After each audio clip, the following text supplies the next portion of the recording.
Liquidium. I think people need to look at the lending market as more than just, I need to get 0.5 to then take it and spend it on something else. That's what gets borrowers in trouble, and that's where it's... That's what wrecked a lot of people. They just re-leveraged that somewhere else. It did, and I don't think anything, Liquidium team, I know them well, I don't think they did anything wrong with it, but people start chasing the hype there too, right? The hype of points and the hype of an airdrop. And when they do that, they start making irrational bad decisions. And so it did drive up the lending market. And some of us that were a little dialed in, and you and I had a conversation a couple hours ago with a friend of mine, I told him, hey, this is a little frothy, get out. And you could see how much lending activity was that people were leveraging up. And that never ends well. Yeah. But if people want to game it with a strategy and a game theory of saying, hey, I'm going to borrow and hold this because I'm looking at it as a hedge, I think it's a great opportunity.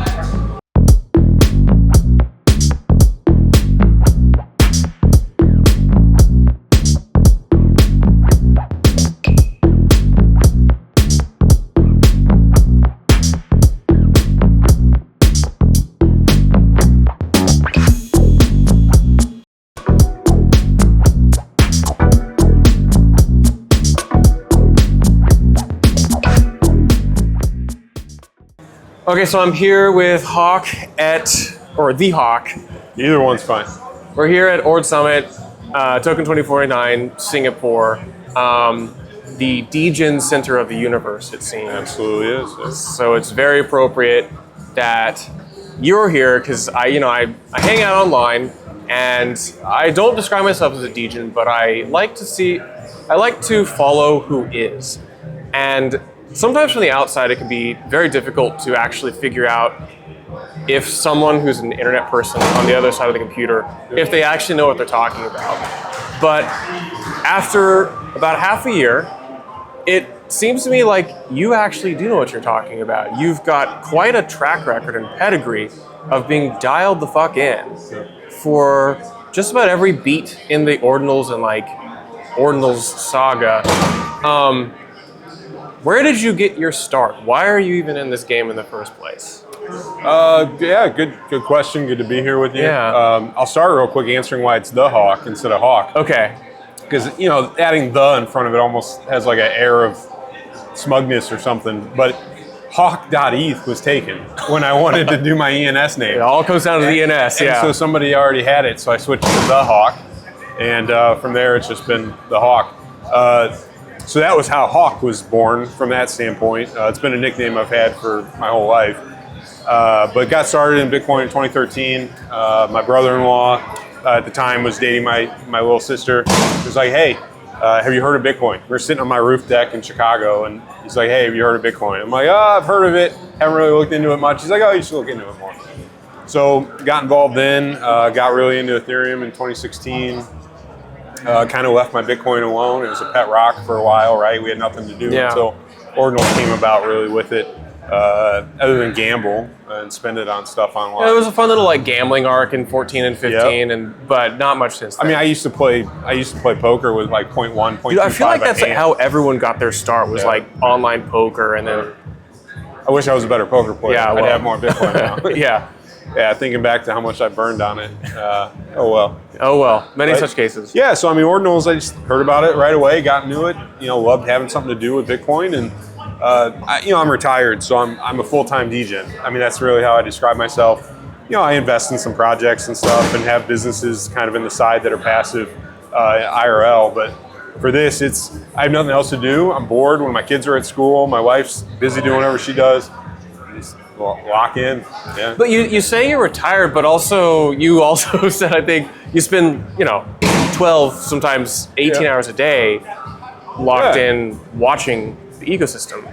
So I've always taken retirement as when you can afford the time to do whatever the fuck you want. Yeah. And that's where I am. And this is fun.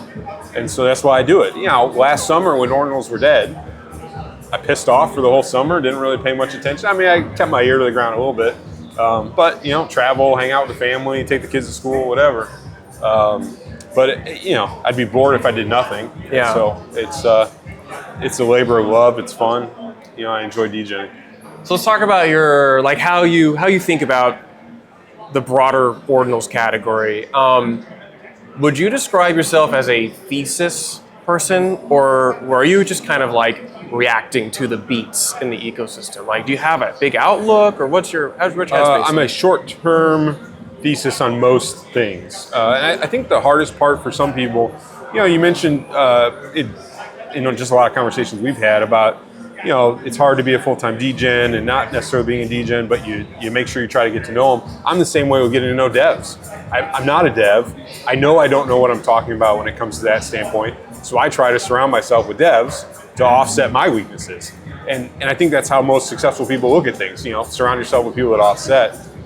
So my thesis is always the DGen mind is short, attention span, and it's literally a new casino one after another. I mean, that's the only way to look at it. Bitcoin will always be the OG. It will always be my, reserve currency of choice, if you will. But that doesn't mean you can't take that BTC and go use it on other stuff to try to accumulate more sats. So that's my only thesis. Accumulate more sats at all costs. If that means playing on, I don't want to speak negatively of them, but if that means playing on XYZ, side chain or EVM, I do this too. This is Bitcoin Season 2, where we embrace the reality that other blockchains exist. Yeah. I mean, you have to. I mean, I guess you don't have to. You can sit there with your, pet rock or just only ordinals, only runes. I mean, the thesis is that ordinals will come back. I try to have as best I can of a game plan or what I think will happen. But at the end of the day, DGens wanting to gamble on stuff is what will drive narratives in the short term. And you have to react to those, or at least be with it enough to see them as they're starting to come. I mean, Fractal was pretty telegraphed. It was going to do pretty well. It's had a great week. This is actually one of the questions I was wanting to ask, which is in the past year, if I'm putting you on the spot to kind of remember what happened the past year, it's been a chaotic year. Yep. What were some of the easily telegraphed plays, and why? Specifically related to Bitcoin? In just the Bitcoin or ordinals adjacent runes, world. etc. So I'd start with the most obvious, and I've been a little critical of it, and I don't mean to be critical. I mean to be realistic. Runes was the most telegraphed mint sell early play there's been. I had tweeted something about how I thought Runes might not succeed, like a week before it launched. And I'm not saying it hasn't succeeded. I'm not saying it's a failure. But shit's down. It's down. People's bags are down for the most part. And, I didn't certainly sell as much as I should have in retrospect. But it was a good week. If you stayed up or whatever time zone you're in and minted and etched a bunch of stuff and sold, then it was great. But, it was a pretty telegraphed play in one of my close circles of 5 guys. We knew it was going to be hype. It was going to have a bang, and then it was going to fizzle out. Now, is it going to come back? I think it can. I think certain ones can when they have a narrative. But nobody's going to buy random XYZ rune. And that's nothing against rune. Think about how many meme coins are launched every day on Solana or Ethereum. There's just a lot of garbage. And you got to sift through that garbage and find the good stuff. So that would be one. Countless ordinals projects, PFP stuff. There's several from time to time. You can just tell when the hype is real versus botted accounts and Discords where they're doing rumbles and stupid stuff to try to farm engagement. If a project has to do that to get people in their Discord, it'll 2 or 3x right after mint, but if you hold that for more than 2 days, you're going to be down. It's a flipping game. What's something which wasn't telegraphed, where you say in the past year, where you've been more reactive to that play? You're right. Trying to think of the last year is a blur. It's kind of a blur. I will say, just within the last week, the Cat 20 stuff on Fractal came out of nowhere. At least to me. If I wasn't dialed in, then that's on me. But it definitely came out of nowhere. Little protocol had launched a token called Flux. Yeah, as you the were first on the fungible- Flux like right out the gate. And that was reacting too. I mean, Yeah. I know Pinot, but I didn't know what he was doing with it. And it's the same thing with Cat, though. You know, see something come out, it has a narrative. To me, OpCat is one of the strongest narratives for Fractal, besides Quick Blocks. And so seeing that launch, that's when it was, okay, as a degen and not a dev, not knowing what the hell I'm doing in a lot of cases, it's like, all right, how do I figure out how to get some Cat? So that's certainly the most recent one. I mean, there's been several projects. I faded Node Monks. In retrospect, it was inevitable, and obviously they're down bad compared to the peak, but they're still sitting at what, a 3 or 4x at least of mint. Yeah, mint. it's like, I think a lot of people, I mean, we look at the past 6 months of these charts, and yeah, it's down. The blue chips are down bad too, but there's still a lot of stuff which is up from mint still. And that strengthens the argument, don't FOMO into stuff. I mean, that's what gets people burnt. You know, people either that don't normally degen, that feel the FOMO, they see everyone talking about it. By the time you see everybody talking about it, don't buy. It's just, if you think the community's great and you want to be part of it, just wait a week, set a reminder, then buy when they're down a little bit to be part of that community. And I've done that in plenty of cases because I like the community. I just want to wait to, buy in for less. Yeah. But yeah, I mean, it's crazy how much people chase the FOMO, and I feel bad because you're right. I mean, if you look at Dog, you look at Arsic, you look at Node Monks, Puppets, all of them are up. Either they were free airdrops or cheap mints or whatever. But it's the people that FOMO in at ungodly prices, and they're the ones that end up paying the, Which is interesting because, like, I don't know if you've looked at them of the metrics of default of like loan defaults on Liquidium. Yep. And this is a really interesting mechanic or dynamic to watch on Bitcoin. And I think it's underappreciated, the Ordinals lending market. I think the Ordinals lending market is really underappreciated as a sign of ecosystem health and where the ecosystem is. Yep. You've gamed the lending markets a bit, which is pretty interesting. Can you where you're comfortable?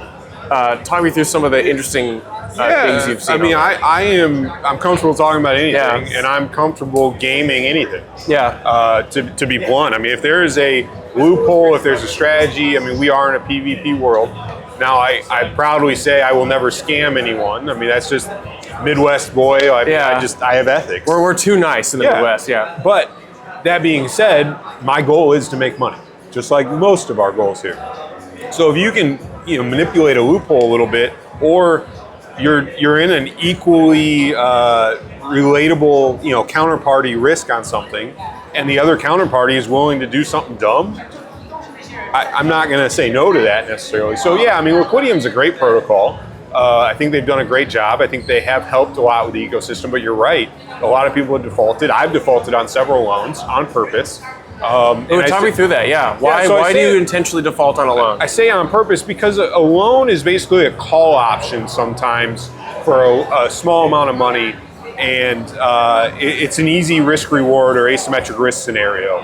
So if my background even before this, before crypto is I've been stock trading since I was 12. I met a stockbroker when I was really young at an event my parents were at, and I fell in love. I used to sit in front of CNBC in the summers and stuff. So options and all that stuff. So I look at everything like a call option. If you have a collection that's trading at, let's say, 0.8, and you think it's had a huge run, you think there's a lot of hype, you own some of it, you're up big because you had it at 0.1 or 0.2 or whatever, so you're deep in the money.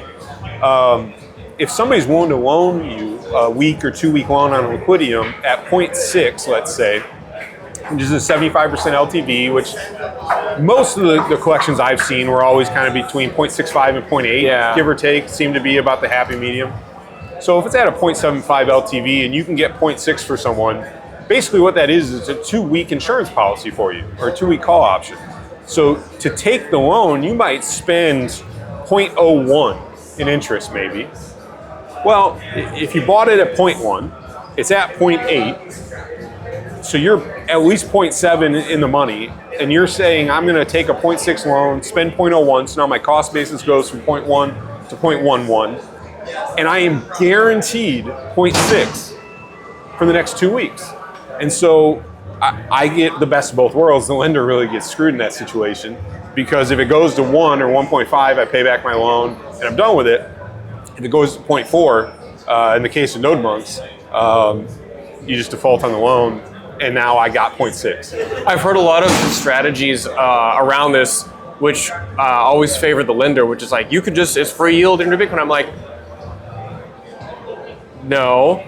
Sometimes you have to take the bag. Yep. Sometimes you have to buy the bag at lower than you lent against it for, and yeah. So there was actually a good friend of mine just walked by as we were sitting here, Yeah. and I, without saying names and stuff, I think I actually defaulted on a loan to him. You said it was a PvP world. I mean, he's a good friend. We've helped each other a lot, but I think he was lending while I was borrowing on one collection. That's one of the funny, elements that you don't see in like traditional markets, where sometimes you know the PFP of the other person.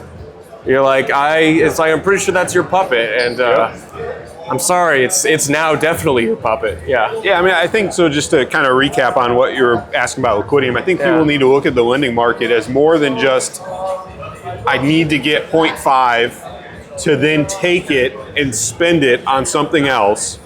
That's what gets borrowers in trouble, and that's where it's.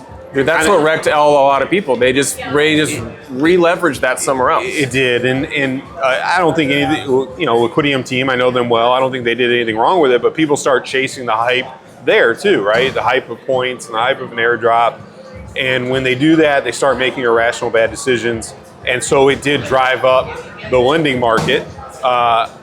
And some of us that were a little dialed in, and you and I had a conversation a couple hours ago with a friend of mine, I told him, hey, this is a little frothy, get out. And you could see how much lending activity was that people were leveraging up. And that never ends well. Yeah. But if people want to game it with a strategy and a game theory of saying, hey, I'm going to borrow and hold this because I'm looking at it as a hedge, I think it's a great opportunity. Fascinating back and forth on the lending idea. What is your current thought process around just tokens on Bitcoin? Like, are these good plays at all? I mean, some of them are, but do you think the next year? Here's the question. Do you think the next year is going to be one of major token narratives on Bitcoin?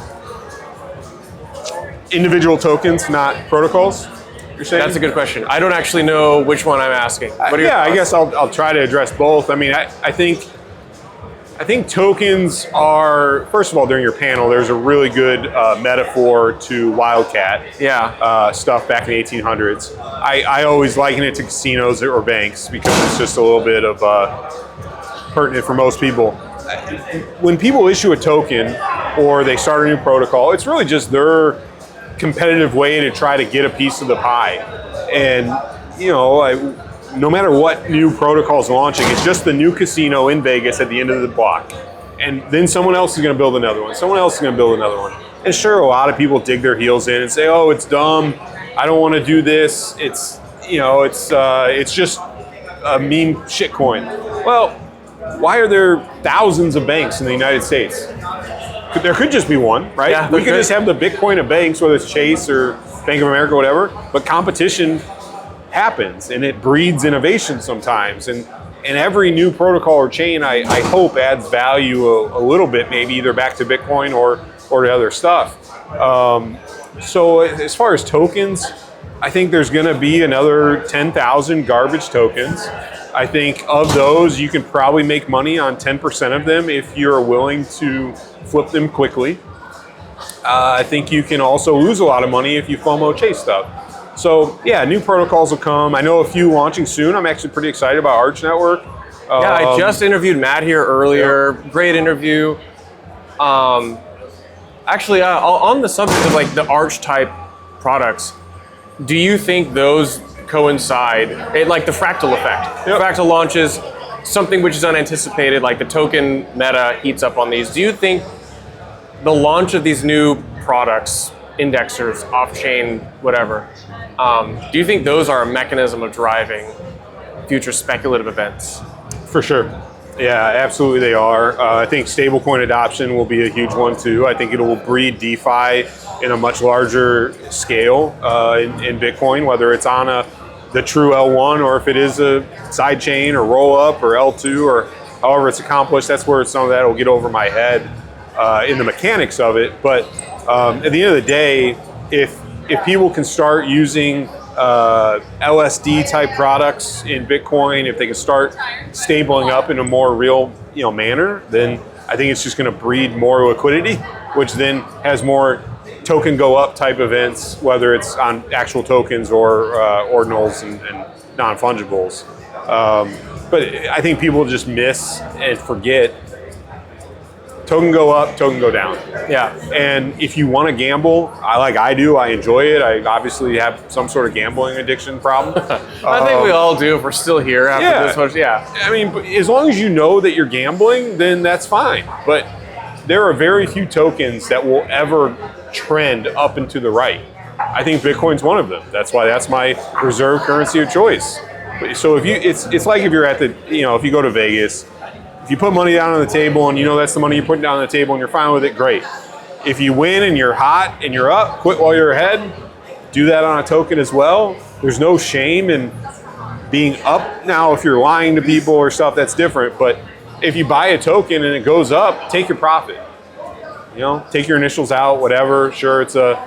How do you think about profit taking in general? Do you early and often? Early and often, and you're obviously seasoned. If you come from the world of stock trading, did you learn or practice like this discipline of profit taking then? Yep. And does it still require the same discipline today to profit take as it used to perhaps when you were starting out? 100% does. I do as I say, not as I do sometimes. I mean, it's always hard. I mean, the psychological effect, and that's why markets are so tough and chew most people up, is because it's all psychological, not PvP, but PV me. Yeah. And you have to look in the mirror and say, no, sell, dummy. Yeah. So that's why I try to make it rules-based. I try to have certain metrics and percentages that when I hit something, if I hit a 30% in minutes, I don't care if it's in the stock market or if it's in crypto, I am selling.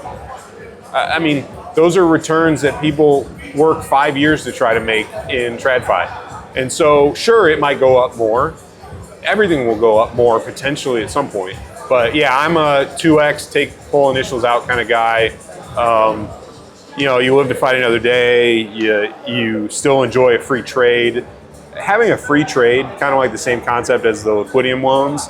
If you have a free trade with defined risk, and the upside is limitless, I don't understand why people would not want to do that. But then again, I've also sold stuff too early and watched friends, bag go, I'm up 5 figures and happy, and then all of a sudden I see they're up 6 figures and then 7, and then I check in a month later and they're back down to 5. Yeah. Because they never sold. So it's a happy medium. But when if you spent time in both worlds of like traditional stock trading and crypto, do the people you talk to in the stock trading world, do they find our world insane? They do. Yeah, the 24/7 nature of it.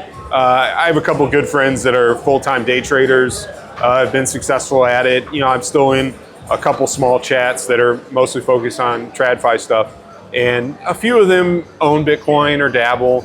But I'm like, I did this play at 9 o'clock on a Friday night and sold it at 8 a.m. on a Saturday morning and made X amount.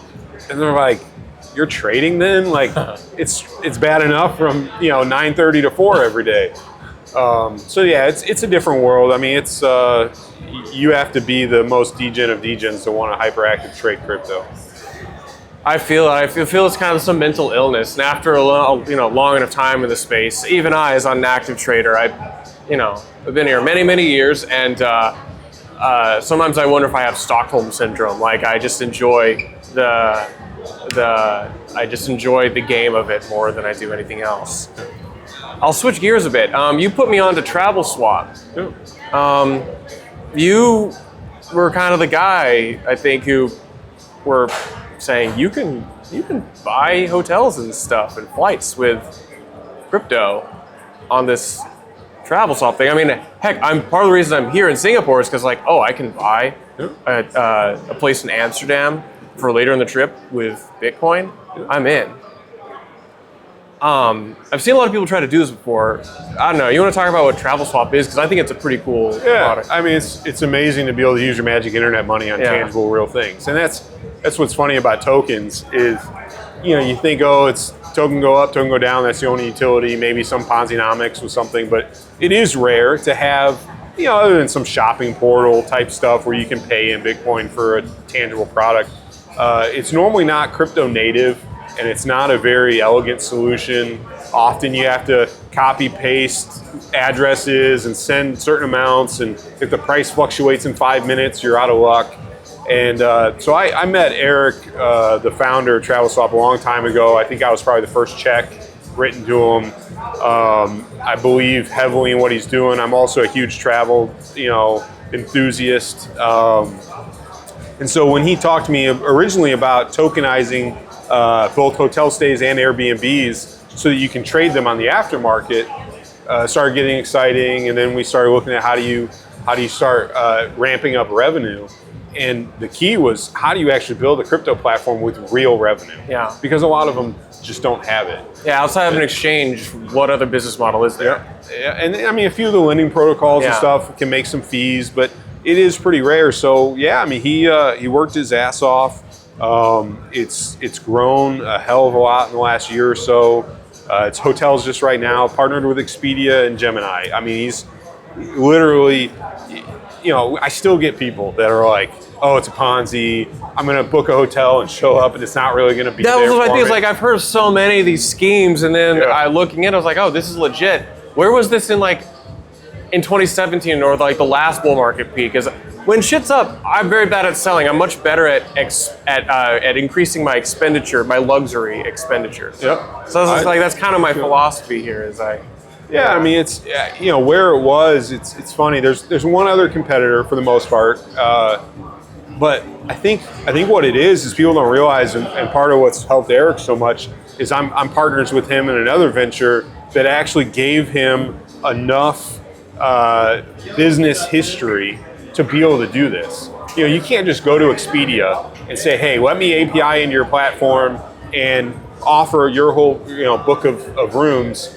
because I'm a crypto bro and I want to work with you. It's got red flags all over it. Yeah. You have to have business revenue. You have to have multiple years of showing that you run a legitimate business. And that's what helped TravelSwap really get in and partner with them.